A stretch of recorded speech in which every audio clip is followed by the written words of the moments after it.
हाल ही में तिनसुकिया शहर स्थित टीडीए मार्केट में हुई घटना के बाद आज तिनसुकिया विकास प्राधिकरण की पहल पर टीडीए सांस्कृतिक केंद्र में एक 3 पक्षीय बैठक का आयोजन किया गया।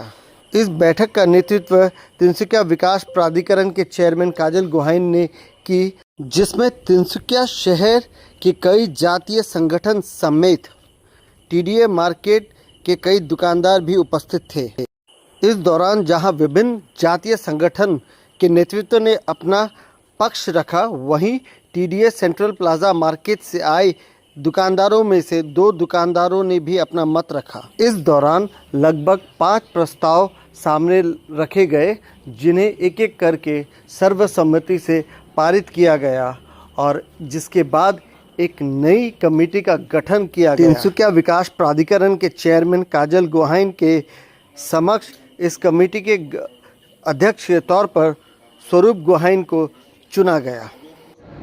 टीडीए मार्केट तिनसुकिया সংগঠিত হৈ থকা ঘটনাৰ ৰিপৰ্ট এখন আজি জাতি জনগোষ্ঠীয় সংগঠনসমূহক লগত লৈ এখন সুন্দৰ আলোচনা সভা তাত উপস্থিত থাকে সদৌ অসম ছাত্ৰ সন্থাৰ সন্মানীয় সহ সম্পাদক সমৰ গোহাঁই, সদৌ অসম মটক যুৱ ছাত্ৰ সন্মিলনৰ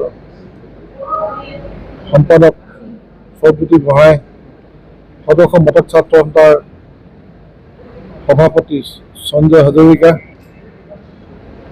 সদৌ মৰাণ ছাত্ৰ সন্থাৰ সভাপতি পুলিন্দ্ৰ মৰাণ ডাঙৰীয়া, টাই আহোম ছাত্ৰ সন্থা, বৃহত্তৰ অসমীয়া যুৱ মঞ্চ, কোচ ৰাজবংশী ছাত্ৰ সন্থা, অনুসূচিত জাতি ছাত্ৰ সন্থা, টাই আহোম যুৱ পৰিষদ, গৰীয়া মৰীয়া জাতীয় পৰিষদ, 10টাকৈ জাতীয় জনগোষ্ঠীয় সংগঠনে এই সভাত অংশগ্ৰহণ কৰে। সকলোৱে সৰ্বসন্মতিক্ৰমে এখন সমিতি গঠন কৰা হয়, সবল সমিতি, টিডীয়ে নাগৰিক সমিতি, যাতে ভৱিষ্যতে তেনেধৰণৰ ঘটনা নঘটে। আপুনি অলপ দিন আগতে গম পাইছিলে যে বৰপাত্ৰ গোহাঁই ছোৱালীজনীৰ ওপৰত অত্যাচাৰ হৈছিলে, তাৰ ওপৰত কৰি বিভিন্ন ধৰণৰ সাংগঠনিকভাৱে বা ৰাইজৰ এক আন্দোলন নহ'লেও আন্দোলনমুখী পৰিৱেশ এটা হৈছিল। কিন্তু আজি সভাই সিদ্ধান্ত কৰে যে আমি তিনিচুকীয়াখনত শান্তি সম্প্ৰীতি বজাই ৰাখি ভৱিষ্যত প্ৰজন্মৰ বাবে আমি এখন সুশৃংখল সমাজ তিনিচুকীয়াত আমি যাতে দিব পাৰোঁ, সংগঠনৰ এটা সিদ্ধান্ত হ'ল। আজি এডভান্টেজ অসম 2.0 আমাৰ মাননীয় মুখ্যমন্ত্ৰী ডক্টৰ হিমন্ত বিশ্ব শৰ্মা ডাঙৰীয়াৰ নেতৃত্বত আৰু মাননীয় প্ৰধানমন্ত্ৰী নৰেন্দ্ৰ মোদীৰ উপস্থিতিত যোৱা 25 ফেব্ৰুৱাৰী তাৰিখে যি এডভান্টেজ অসম 2.0 তাৰ আমি চিন্তাত কৰিছিলোঁ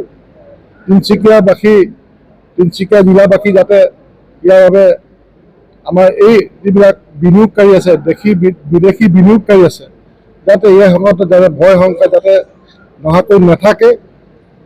আজি আমি এই সংগঠনৰ নেতৃত্বে এটা সিদ্ধান্ত লৈছে যাতে অনুকূল পৰিৱেশ দিব পাৰোঁ তিনিচুকীয়া জিলাত, যাতে বিনিয়োগকাৰীসকলে ইয়াত বিনিয়োগ কৰিব পাৰে।